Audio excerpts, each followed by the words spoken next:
Welcome to That's So Clutch, an automotive podcast that bridges the gap between car industry experts and those who are not.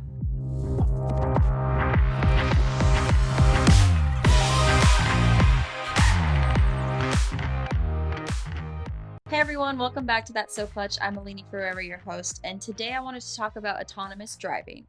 So in past episodes, we've talked about it a bit, specifically with brands like Mercedes and Subaru. But depending on where you live, some major cities are starting to incorporate these driverless taxis, robo-taxis. If you haven't heard of them, definitely check it out because it's so weird and cool at the same time. But specifically, there's these two companies called Cruise and Waymo. Cruise have vehicles in San Francisco, Phoenix, and Austin. And then Waymo have them in the same places minus Austin plus Los Angeles. So they're spreading sporadically in different places, but those are the four major cities that have these driverless robo taxis. But anyways, I want to go over the pros and cons of these vehicles, and at the end, you can decide what you think of them. So starting off with the pros, this is what I find as pros. You're not riding with a stranger. With Uber and Lyft, sometimes you're not 100% sure if the driver is safe or not. Especially if you're alone or intoxicated, getting a ride home can be intimidating. It can be scary.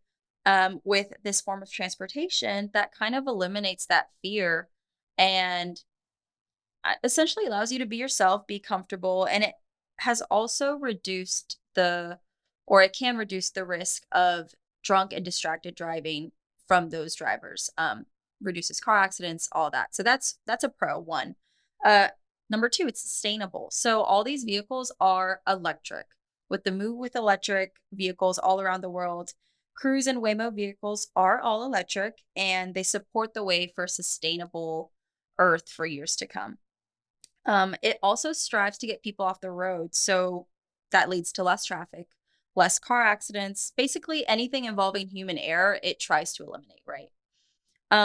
It's also available at difficult times. So Waymo is available 24/7. And I know Cruise has times between 9 p.m. and 5 a.m., which seem weird, but for people that are out late or who work super early in the mornings or random hours in the late evenings, these are really great because Ubers and Lyfts aren't as easily accessible at those hours. So that's great for that, right? Now for cons. It's fairly new technology. There's still room for machine error, as is any kind of AI nowadays. These vehicles are designed to follow the road and traffic instructions. Despite it being self-driving, the technology just isn't there yet. So in San Francisco, one of the Cruise cars actually got into an accident with a fire truck, which injured the rider in the Cruise car.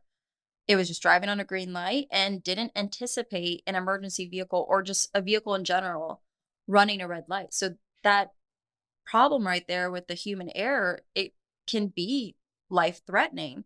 There was even a case of it getting stuck in wet concrete, and it caused a traffic jam due to an emergency on the road. So even though it strives for safer driving, AI just can't anticipate human error yet, and it still lacks an ability to make judgments between multiple unfavorable outcomes. Another one is it's going to decrease the number of jobs, right? Jobs like Uber, Lyft, DoorDash, even bus drivers, taxi drivers, the trucking industry could be easily replaced by these AI autonomous driving. And that could lead to a significant amount of unemployment, which can be scary for those people. It's a privacy and security concern. So to have automated cars coordinate and talk to each other, they would need to share the same network protocol. If a large number of cars share the same network, that could lead to a risk of a security breach, a hack. And nowadays, even with the technology advancing, anyone can really hack anything. And the smallest hack could cause the most damage, like with collisions, accidents, traffic. It would be crazy. It's also limited. Earlier, I said it's available at difficult times, which it is, but that's if you've made it past the wait list.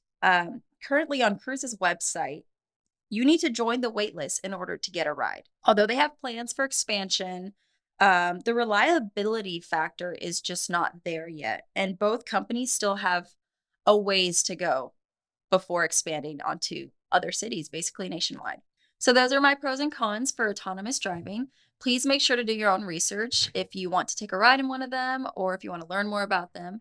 But what do you think? Do you think this is a step forward into an innovative society, or do you think that they're just causing more damage to our cities? Let me know. And if you have any questions about the automotive industry, please feel free to leave them down below and maybe we'll feature them in the next video. Bye.